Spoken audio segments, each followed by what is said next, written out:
Madam Chair, can you hear me? Yes, we can hear you and we can see you.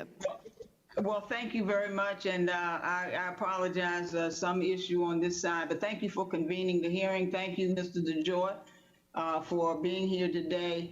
I want you to know that my office, sir, has received almost 5,000 calls and emails asking Congress to save the Postal Service. As a matter of fact, the people love the Postal Service.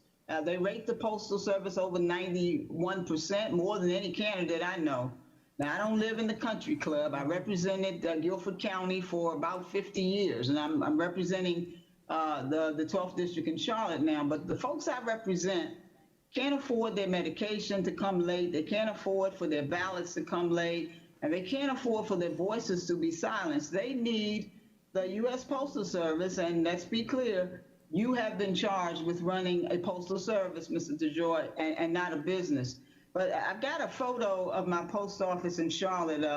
But Mr. DeJoy, bless your heart, are you getting your mail on time, sir? I do not know. Okay. Well, I heard you say in your opening that you did not direct the removal of sorting machines and postal collection boxes, and you indicated you didn't know who was or who was doing that. But since you are in charge, I think it would be helpful with all the questions that have been asked for us to know that. But since I'm mentioning this blue box thing, in my district here, the boxes have been covered with trash bags. I don't understand that, and I don't know if you know anything about it, but do you? And there's a photo. I do not know anything about it. Well, it's in the post office that I go to, and it's the main post office, and if you can find out, I would appreciate that.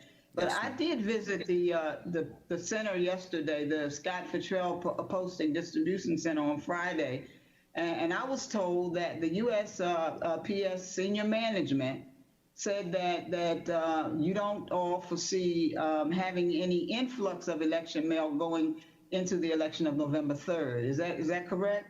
I didn't hear the question. In other words, you're not going to have an influx of election mail going into November. Is that correct?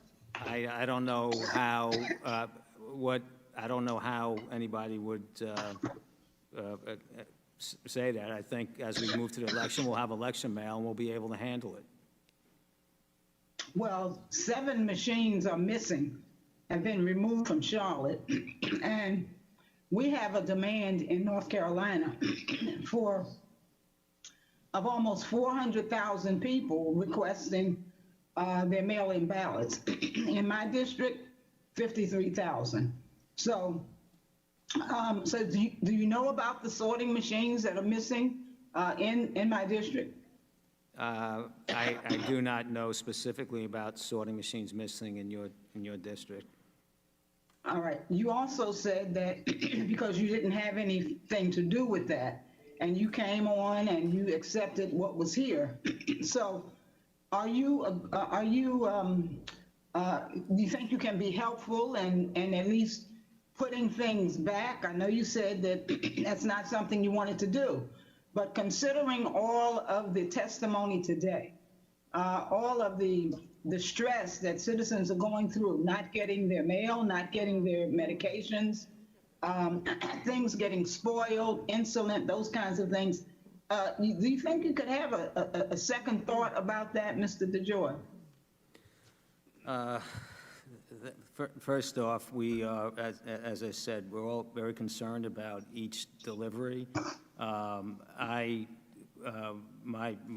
goal right now is to have these truck trips filled with mail, and we're seeing a great deal of improvement, and I believe will be, with regard to the transportation, we will be in much better shape over the next okay, well, week. Let me stop you right here, because I don't want to know about that part. I wanted to know if you're having any second thoughts. I certainly hope that you would. So let me ask you about the, on August 18th, you announced an expansion of the Postal Service Leadership Task Force. On the 21st, the Board of Elections announced a bipartisan mail committee Is this initiative different from the task force that you announced on the 18th, Mr. DeJoy? No, to be clear, we had a task force. There was a task force at the Postal Service before I arrived. After review, I expanded the task force to include the union leadership. And then the board, we were at a board meeting, decided to just to show the connectivity of the board to the management team through the 650,000 workers that were all to represent to the American public, that we're all together on guaranteeing that we would have a safe and secure election. Let me reclaim my time here for a moment and Congresswoman, ask your you if time you has would allow- expired. Congresswoman, your time has Okay. expired. I will Thank allow you, Mr. Madam Chair. DeJoy to elaborate more if you'd like, but your time has All right.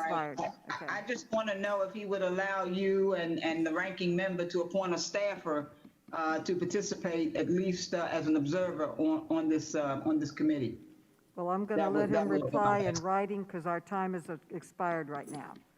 Okay? ma'am. But I think that's a good request, and I'm sure he'll give it good consideration.